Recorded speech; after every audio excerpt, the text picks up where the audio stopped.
এখন কি হে নাগর তোমার আমার প্রতি সেমন আছে তো বড় বাড়া আরে তো কিরে দরজা খুলবে আরে তো এই লাঠি মেরে দরজা মেরে ফেলবো আমি কেন? যে সতীনের বাড়ি গেছিলে সেখানে থেকে গেলেই তো পারতে। কি বললি মা কালী তো সতীন মরবি তোর ওলাউটো হবে কি সাহায্য দেখ জোড়া পাটা দিয়ে কি কালি দেবে করে শিখি নাকি তুমি মা কালীর কাছে আমার মরণ কামনা করে এলে? এলাম করে এলাম করে ওমা, এ কি রে? এ তো বমি করছে। কিসের যেন একটা গন্ধ বেরোচ্ছে। ছি, ছি, ছি, ছি, ছি। তুমি মদ খেয়েছো? বলো যা, এ তো বমি করেই চলেছে। ওরে ও হারু, কি হলো গো খুড়িমা এই দেখ, তোর খুড়ো কেমন করছে।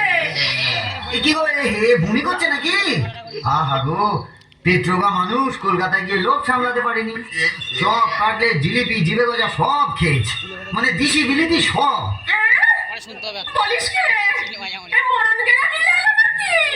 আসলে তোমার হাত থেকে ছাড়া পেয়েছে তো তাই ছাড়া গরুর মতো সারা কলকাতা রোদের মধ্যে টোটো করে ঘুরে বেরিয়েছে হ্যাঁ, আর মা কালীর কাছে আমার মরণ কামনা করে এসেছে। এই বলে দিলাম, আমি যদি সতী লক্ষ্মী হই, তোর মা কালী তোকে উল্টো ফল লাগাবে। আমার বদলে ওই ডাকরাকে তুলে নেবেন।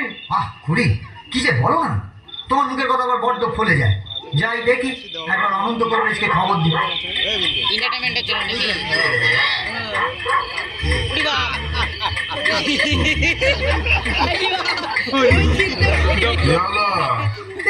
কবরের মশাই, কলকাতা থেকে এসে খালি বমি করেই চলেছে, করেই চলেছে। জয় বাবা বজরংবলী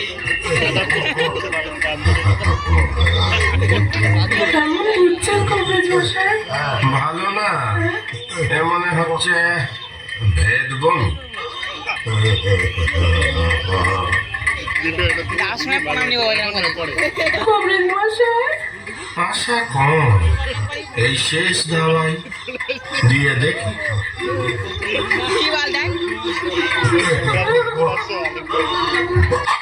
মাটা দেখেছি